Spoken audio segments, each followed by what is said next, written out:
Our guest speaker this month is a woman who is an agent of change and transformation. It's a delight that Reverend Darlene Strickland is back here in our community. When I was here previously as an intern, which started about 4 years ago, Darlene came and was a teacher and guest speaker during that time that I was here. We were all blessed by her presence then. She was, at that time, had been the minister at Maui, Unity of Maui. Currently, she is in the process of revitalizing and enlivening the congregation of Unity of South Sound, which was my former home territory in the Puget Sound area of Washington. She brings with her this morning a message of transformation and the love we all carry in our hearts. Will you welcome with me Reverend Darlene Strickland?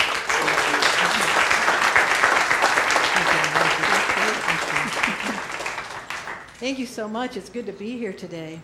You know, this fabulous music team set the tone perfectly when they said, "Love is flowing like a river."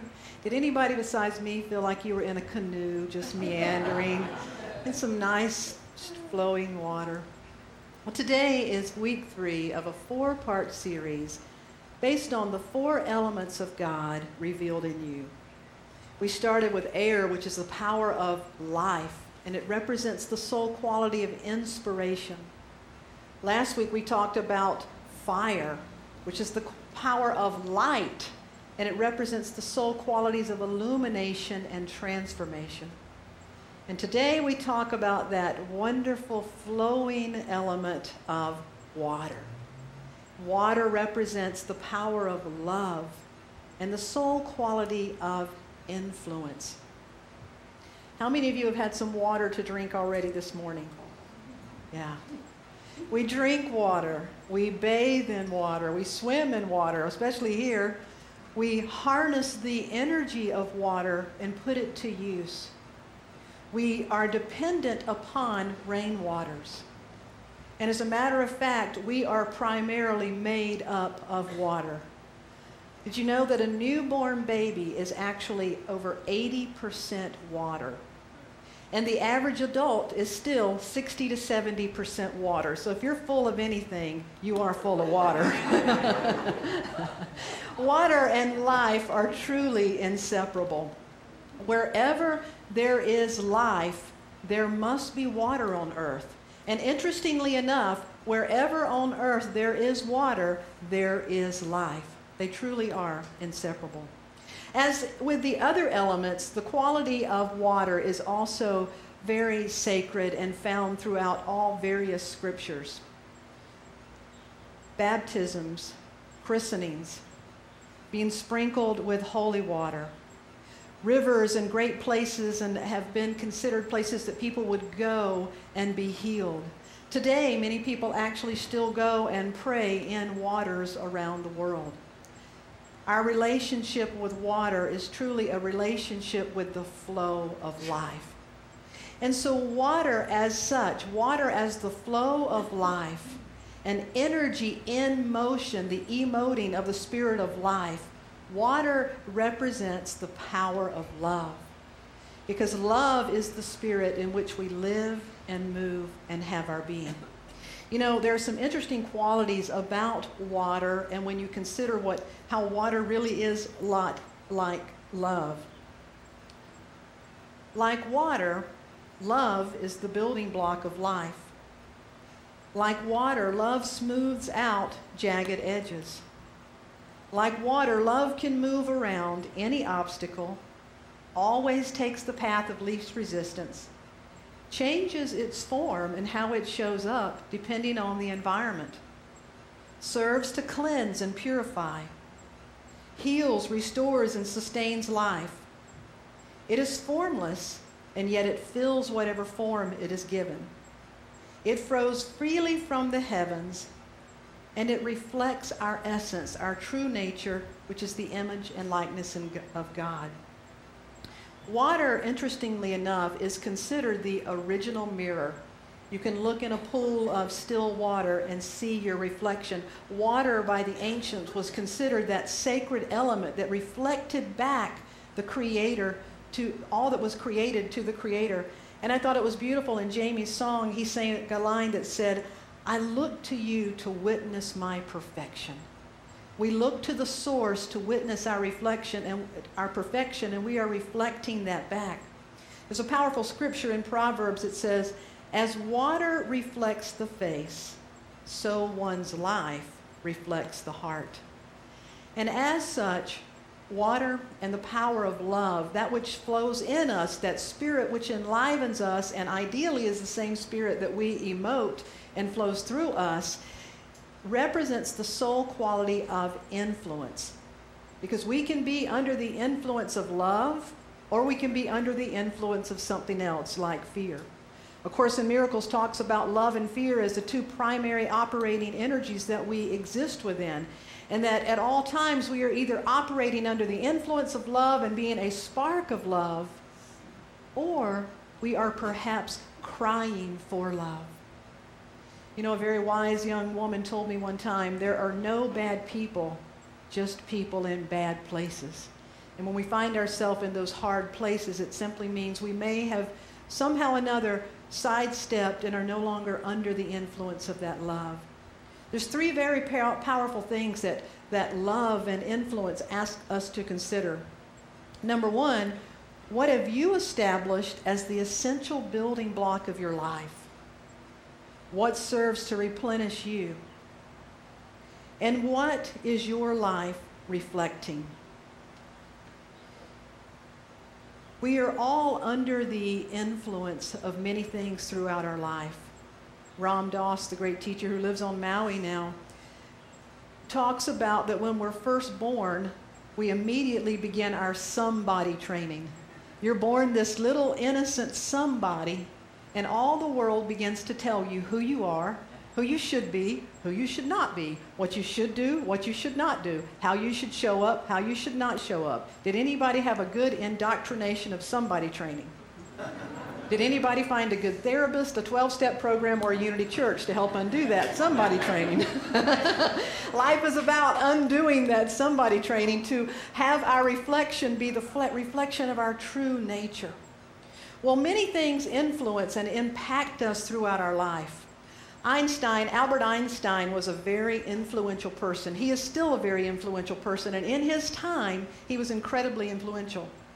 There's a story that one night he was driving with his chauffeur, going to give a speech, a lecture which he had given hundreds of times. And that night Einstein was a bit under the weather, and he said out loud, he said, I'd just rather be home. I don't want to do this right now. His chauffeur, who really admired him and had gone and heard his lectures time after time after time, said, hey, my hair kind of looks like yours. If we exchange hats and jackets, I bet you I can give your talk tonight. And Einstein said, fine, give it a shot. So sure enough, they exchanged hats and jackets, and the chauffeur stood up there, and he gave a perfect lecture. He gave the same lecture that Einstein always did. He had heard and been influenced so many times he could deliver the same lecture. But then people began to ask questions. Hands went up. It didn't shake him. He started taking the questions and answering the questions, and he did a pretty good job. Until one man who really wanted people to know how intelligent he was asked this very long, elaborate question about antimatter, and it was so confusing. The chauffeur looked at him and said, sir, that does sound like a very complicated question, but I'd like to show you exactly how simple it is. As a matter of fact, I'm going to turn to my chauffeur and ask him to address this question.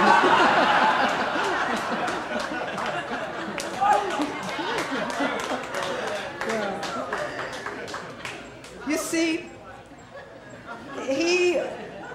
he had been so influenced by this man, it gave him the courage. How we show up and what we believe we can do depends on how we've been influenced. It also helps us determine where are we going to turn. When life questions us, where do we turn for the answers? Where do we look for our influence?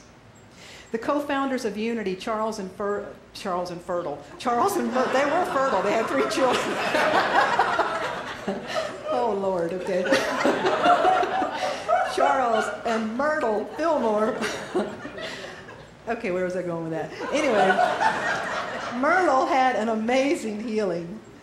Charles Fillmore knew that his wife had been healed. She had been suffering with tuberculosis. They had 3 young children, as I just said, and she was at the end stages of her life. Well, when Myrtle grasped a hold of the truth that she was a child of God, she was under the influence of the God of her being and not just the genes in her body, she experienced a healing. Her husband, Charles, saw that, and he knew that she had a hold of something that had dramatically changed her life, and he wanted to discover that as well. Yet he was a very philosophical person, and he approached it a different way, so he set out to read every book, study every religion, every faith tradition that he could until he got thoroughly confused. Anybody else? And his famous line, when he got so confused after looking here and looking there, he said, "In this Babel, I will go directly to headquarters. If I am spirit and this God they talk about so much is spirit, then we can somehow communicate, or the whole thing is a fraud." He set aside an hour each evening to be still and commune with God. Well, when he did that, he made conscious contact with that higher power that we know, the Spirit of God that lives and dwells within each and every one of us. And he began to realize that rather than being under the influence of all the things that life told him, he could rise and be above that influence and be under the influence of a higher power and a higher presence, that presence of God, that presence of love. You see, that's what Jesus, the master teacher, talked about when he said, in this world there are trials and there are tribulations, but be of good cheer, I have overcome, and you can too. What he was saying is, I have overcome the influence of the world.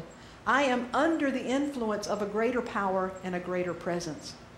He taught this. There's a wonderful story in the Gospel of Luke about 2 sisters, Mary and Martha. I happen to love these 2 sisters, especially Martha, because I identify with her. Martha was a real spiritual seeker. She wanted to experience this God presence that she knew was her true nature and her true identity.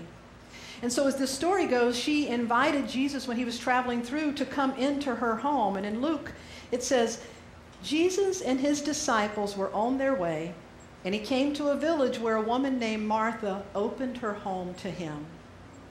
She had a sister called Mary. Mary sat at the Lord's feet, listening to what he said.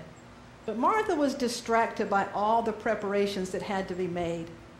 Martha came to Jesus and said, "Lord, don't you care that my sister has left me to do all the work by myself? Tell her to help me." Now she went from a spirit of hospitality to a spirit of demanding. Tell her to help me. "Martha, Martha," Jesus answered, "you are worried and upset about many things, but indeed only one thing is needed. Mary has chosen what is better, and it will not be taken from her." And then the story ends. Well, if you're like me, and if you're sort of like Martha, wondering, you say, I'm really happy for Mary that she received what cannot be taken from her, but what about me? How do I get beyond this predicament? Well, in Unity, we realize that the Bible is really a metaphysical story of our unfoldment, of our awakening to who we are. And these characters represent aspects of us. Martha represents that part of all of us that is the busy bee, that is always out, that is under the influence of the cares of life, and that gets carried away by these things. And rather than being present to the presence, we're under the influence of the cares of life. Mary, on the other hand, it's no coincidence that the name of Jesus' mother was Mary. Mary represents that part of us that knows how to make room for our Christ presence, the Atman, our true nature. Mary represents that part of us that is always present to the presence. What this teaching is showing is that when we show up and allow ourselves to be under the influence by a higher power and a presence, nothing or no one can ever take that away from us. And our goal is, in the midst of the cares of our life, we will always have cares of life, but in the midst, how do we create that time to be present? Well, we offer this affirmation and that we can use in our times of prayer and meditation that says, I am under the influence of God's ever-present love. Together. I am under the influence of God's ever-present love. But just as we are always under the influence of many ideas, many things that bombard us throughout the day, and hopefully we are rising above the influence of the mundane things of life and placing ourselves in the stream of life, in the flow of living waters, to be under the influence of love. Because we are also an agent, a presence of influence. Every single one of you carries out a calling of influence. No matter how great, how small, how young, how old, we all live within a calling of influence. You know, it's a curious thing. We cannot escape it. The very controversial basketball player, Dennis Rodman, has said many times, I do not want to be a role model. I just want to be myself. Well, the problem is you cannot escape that you are always influencing other people. I love what Eleanor Roosevelt said when she talked about the power of our influence. She said, the influence you exert is through your own life and what you have become yourself. You see, our influence is an expression of the Spirit that is flowing through us. As within, so without. That which flows in, flows out, in and through and as us. That's why the master teacher Jesus and Buddha and many others, but Jesus in particular, it says 14 times in the Gospels alone that he was moved by compassion. What this means is that when someone came into his presence and they had a need, he stopped and he looked at them. He focused on them, and he simply became that fountain for the living waters to flow through him. As he was moved by compassion, that compassion moved out through him and touched that other person. That's what we're calling. That is the calling on our life, to be that. Well, many of us oftentimes, I think, get stuck because we say, yeah, but I'm not Jesus or Buddha or Mother Teresa. That's all well and good, but that is not me. And if we struggle and wonder, how do I have this calling of influence? Well, it happens every day in many ways. I'll give you an example. When I was about 7 or 8 years old, our church, the church that I grew up in and my family was very involved, we were having our annual rummage sale. And so we were all gathered early Saturday morning, organizing things, putting things out because this big rummage sale was getting ready to begin. And I was helping my mom. I was putting things out, and this woman in the church, I'll never forget her. Her name was Jackie. Jackie came over to me and she said, Darlene, you have a gift for organizing. She said, not everyone can do that. You have a gift for organizing, and thank you for sharing that today. I looked up and I thought, I have a gift. I have a gift for organizing. Who knew? I didn't know I had a gift for organizing, but I have a gift for organizing. So what do you think I did as a little 7 or 8 year old kid that day? I went around and organized stuff all day long. When I got home, I walked in my room and I'm like, oh my God, this is a mess, and I have a gift for organizing. So I straightened up my room. My mother was dumbfounded. She's like, I don't know what happened, but you keep on, honey, that's good. To this day, I do have a gift for organizing, but someone influenced me because they recognized it and they called it out. You see, that is how simple and how profound it is. When we take that moment, that's what Jesus did when he turned to a person and he focused and then he allowed the love to flow through them. He said, I recognize that quality of love in you. I recognize this gift, this potential, this talent. I recognize your smile. I recognize that you're trying to be optimistic in spite of all that's going on. That is allowing ourselves to be a presence of love, a presence of this influence. There's a wonderful illustration of this that I'd like to share with you. A young 13-year-old girl, her name is Natalie. Natalie had a gift for singing. She wanted to share her gift. She had a love to sing. She wanted to be a singer on Broadway, and at 13 years old, she was so excited because her name was selected and she was going to get to sing the national anthem at a playoff game in Portland, Oregon with the Portland Trailblazers. So a crowd of 20,000 people, this 13-year-old had the honor of singing the national anthem. Unfortunately, she woke up that morning and had the flu. Well, she said, I love to sing, Mom. I want to do this. And her mom said, okay. So they took her, she went into her dressing room, got ready, she rehearsed it 5 times, they said, perfectly. And then she got up, and under the pressure and not feeling well, when it came her time to sing, she fell apart. But what happened, the head coach of the Trailblazers, a man who was totally focused on needing to win this game, was moved in a moment of compassion. And I'd like to show you what happened with a crowd of 20,000 people. And now to honor America and salute the men and women serving our country with our national anthem, please welcome, as voted by you, the fans, our winner of the Toyota Get the Feeling of a Star promotion, Natalie Gilbert.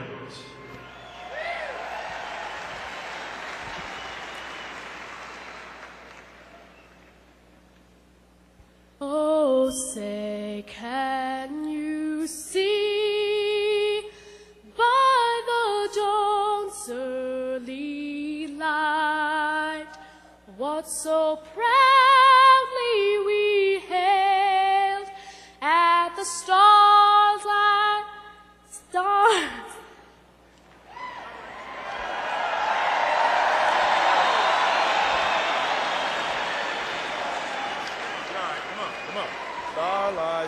Stars like last gleaming, whose broad stripes and bright stars through the perilous fight.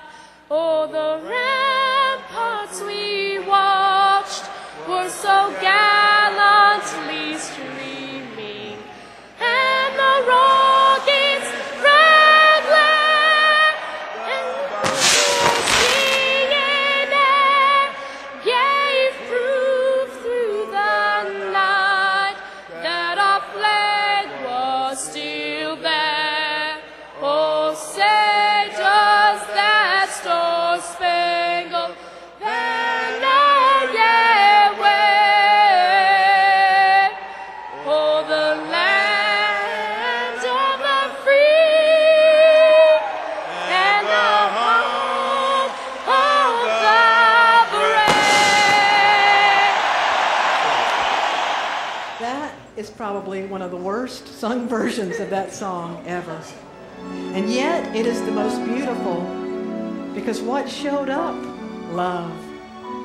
You see, a young girl's love for sharing her passion, and a coach's love who had 2 young daughters for recognizing, I can do something right here.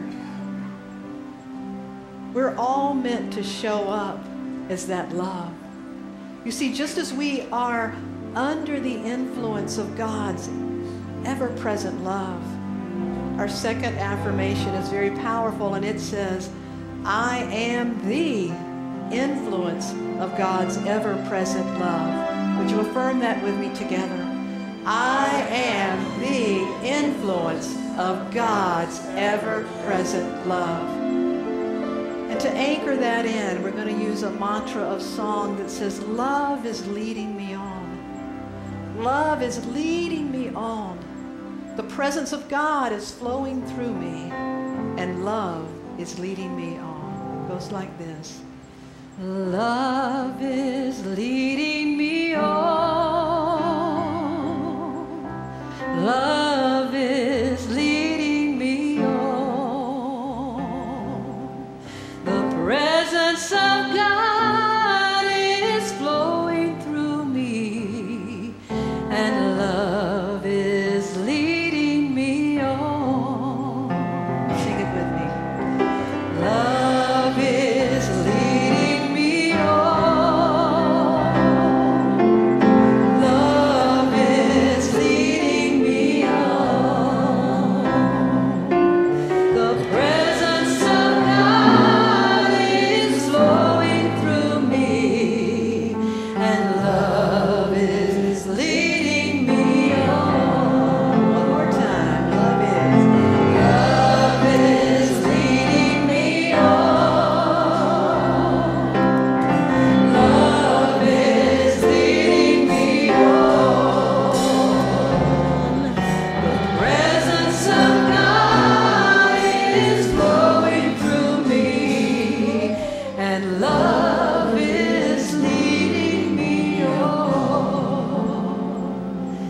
invite you to close your eyes and to take that deep breath of inspiration. And call upon the powers within you that are powers to illuminate your life and transform. And to now make yourself present and available to be under the influence of the truth of your being. To be under the influence of your true nature. To be under the influence of the power and the possibility that is yours as a divine created being. To rise above any other influence. And we simply do that by clearing our mind and letting go. And focusing on this truth that in God we live and move and have our being. And this God is known as love. And it is my source, it is my true nature. And so I make room of my own volition to be under the influence of this power and this presence of my true nature, so that I can be a presence of influence in my world. I am the influence of God's ever-present love. Hold that for a moment in the silence.